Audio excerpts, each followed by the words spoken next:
ಎಲ್ಲ ರೂಲ್ಸ್ ಮಾಡಕ್ಕೆ ಆಯತ್ತೆ ಅವ್ರ ಸರ್ವಿಸ್ ಅಲ್ಲಿ ಏನಾದ್ರು ಮಾಡಿದ್ರೆ ಆ ಕಾರಣ ತಲೆ ಕೆಡಿಸ್ಬಿಡ್ರಿ ನಮ್ದ್ರಲ್ಲೆಲ್ಲ ರೂಲ್ಸ್ ಮಾಡಕ್ಕಾಗಲ್ಲ. ನಾವೇನು ಆಟ ಆಡಕ್ಕೆ ಬಂದಿದೀವಿ ಅಭಿ 12 ಜನ ಅವ್ನು ಗೆಲ್ಲಕ್ಕಾಗಲ್ಲ. ನಿಮ್ಗೆ ನಾಚಿಕೆ ಆಗಲ್ಲ. ಇಲ್ಲ ನಾಳೆ ನಾನು ತೋರಿಸ್ತೀನಿ ಬೇರೆ ಆಟ. ಗಿಲ್ಲಿ ನಟನ ಊಟದ ಮೇಲೂ ಕಣ್ಣು ಹಾಕಿದ ಸೀನಿಯರ್ಸ್, ತಿರುಗು ಬಿದ್ದ ಜಗತ್ Kiladi. Big boss Kannada season 12ರ ಶೋನಲ್ಲಿ ಸೀಸನ್ 11ರ ಶೋ ಕೆಲ ಸ್ಪರ್ಧಿಗಳು ಬಂದಿದ್ದಾರೆ. ಈ ವೇಳೆ ಸೀಸನ್ 11ರ ಸ್ಪರ್ಧಿಗಳು ಗಿಲ್ಲಿ ನಟನ ವಿರುದ್ಧ ತಿರುಗಿ ಬಿದ್ದಿದ್ದಾರೆ. ಈಗ ಮಂಜು ಉಗ್ರಾವತಾರ ತಾಳಿದ್ದಾರೆ. ಈಗ ವಾಹಿನಿಯೊಂದು ಹೊಸ ಪ್ರೋಮೋವನ್ನ ರಿಲೀಸ್ ಮಾಡಿದೆ. ಎಲ್ಲ ರೂಲ್ಸ್ ಮಾಡಕ್ಕೆ ಆಯತ್ತೆ ಅವ್ರ ಸರ್ವಿಸ್ ಅಲ್ಲಿ ಏನಾದ್ರು ಮಾಡಿದ್ರೆ ಆ ಕಾರಣ ತಲೆ ಕೆಡಿಸ್ಬಿಡ್ರಿ ನಮ್ದ್ರಲ್ಲೆಲ್ಲ ರೂಲ್ಸ್ ಮಾಡಕ್ಕಾಗಲ್ಲ. ಮ್ಯಾಕ್ಸ್ ಮಂಜು ಬ್ಯಾಚುಲರ್ ಪಾರ್ಟಿ.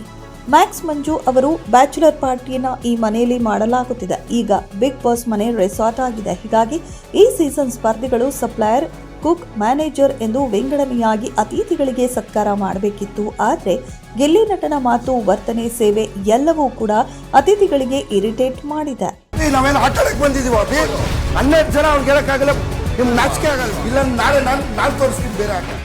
ಇನ್ನು ಪ್ರೋಮೋದಲ್ಲಿ ತೋರಿಸುವಂತೆ ಗಿಲ್ಲಿ ನಟ ಎಲ್ಲರಿಗೂ ಬಡಿಸಿ ಆಮೇಲೆ ಊಟ ಮಾಡಬೇಕು ಅಥವಾ ಎಲ್ಲರಿಗೂ ಆದ್ಮೇಲೆ ಅವನು ಊಟ ಮಾಡಬೇಕು ಎಂದು ಸೀಸನ್ 11ರ ಸ್ಪರ್ಧಿಗಳು ನಿಯಮ ಮಾಡಿದ್ದಾರೆ. ಆದರೆ ಗಿಲ್ಲಿ ಮಾತ್ರ ಇದನ್ನ ಫಾಲೋ ಮಾಡಿಲ್ಲ. ಕಿಚನ್ಗೆ ಹೋಗಿ ಅವರು ಊಟವನ್ನ ಬಡಿಸಿಕೊಂಡಿದ್ದಾರೆ. ಗಿಲ್ಲಿ ನಟ ತಿನ್ನುತ್ತಿರೋದು ಮ್ಯಾಕ್ಸ್ ಮಂಜುಗೆ ಸಿಟ್ಟು ತರಿಸಿದೆ. ಹೀಗಾಗಿ ಅವರು ಕೂಗಾಡಿದ್ದಾರೆ.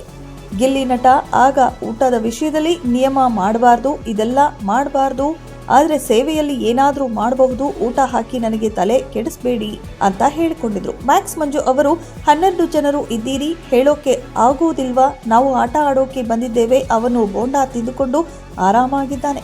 ನಾಳೆ ಆಟ ಏನು ಎಂದು ನಾನು ತೋರಿಸ್ತೀನಿ. ಎಲ್ಲರೂ ಊಟ ಇಲ್ಲದೆ ಕಾಯ್ತಿದ್ದೀರಿ ಎಂದು ಹೇಳಿಕೊಂಡಿದ್ದಾರೆ. ಎಲ್ಲ ರೂಲ್ಸ್ ಮಾಡಕ್ಕೆ ಆಯತ್ತೆ ಅವ್ರ ಸರ್ವಿಸ್ ಅಲ್ಲಿ ಏನಾದ್ರು ಮಾಡಿದ್ರೆ ಆ ಕಾರಣ ತಲೆ ಕೆಡಿಸ್ಬಿಡ್ರಿ ನಮ್ದ್ರಲ್ಲೆಲ್ಲ ರೂಲ್ಸ್ ಮಾಡಕ್ಕಾಗಲ್ಲ. ನಾವೇನು ಆಟ ಆಡಕ್ಕೆ ಬಂದಿದೀವಿ ಅಭಿ 12 ಜನ ಅವ್ನು ಗೆಲ್ಲಕ್ಕಾಗಲ್ಲ. ನಿಮ್ಗೆ ನಾಚಿಕೆ ಆಗಲ್ಲ. ಇಲ್ಲ ನಾಳೆ ನಾನು ತೋರಿಸ್ತೀನಿ ಬೇರೆ ಆಟ. ಈ ವೀಕೆಂಡ್ ನಲ್ಲಿ ಯಾರಿಗೆ ಕ್ಲಾಸ್ ತಗೋತಾರೆ ಇಲ್ಲವೇ ಎಂದು ಕಾದು ನೋಡಬೇಕಿದೆ. ಒಟ್ನಲ್ಲಿ ಇವರಲ್ಲಿ ಯಾರದು ತಪ್ಪು ಸರಿ ಎನ್ನುವ ಚರ್ಚೆ ನಡೆಯುತ್ತಿದೆ. ಸೋಷಿಯಲ್ ಮೀಡಿಯಾದಲ್ಲಿ ಸೀಸನ್ 11ರ ಸ್ಪರ್ಧಿಗಳು 12ರ ಸ್ಪರ್ಧಿಗಳ ಆಟದ ವೈಖರಿ ಬಗ್ಗೆ ಚರ್ಚೆಗಳು ಆಗುತ್ತಿವೆ. ಇದರ ಬಗ್ಗೆ ನಿಮ್ಮ ಅಭಿಪ್ರಾಯ ಏನು? ಕಮೆಂಟ್ ಬಾಕ್ಸ್ ನಲ್ಲಿ ಕಮೆಂಟ್ ಮಾಡಿ.